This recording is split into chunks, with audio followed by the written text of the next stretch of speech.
अस्सलाम वालेकुम नाज़रीन, نداء न्यूज़ में खबरुनि जो सिलसिलो जारी। खबर शामिल कंदासीं। अॼु Bilawal Bhutto Zardari Bhutto twitters media cell ज़िला दादू जी अॻुवाणी।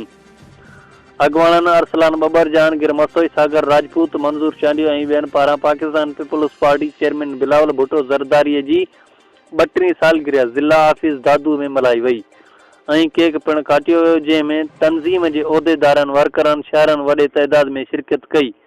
उन मौक़े ते अॻुवाणनि बिलावल भुट्टो ज़रदारी जी वॾी जमात लाइ दुआऊं घुरियूं। अॻुवाणनि वधीक चयो त पीटीआई हुकूमत जी ग़लति पॉलिसियुनि ऐं ॻाठी ट्रोड़ महांगाई सबबि अवाम सख़्त अज़ाब में मुब्तला आहे। जल्द पाकिस्तान जो वज़ीर आज़म बिलावल थींदो ऐं अवाम सुख जो साह खणंदो। डिस्ट्रिक्ट रिपोर्टर फिदा हुसैन पावर, نداء दादू।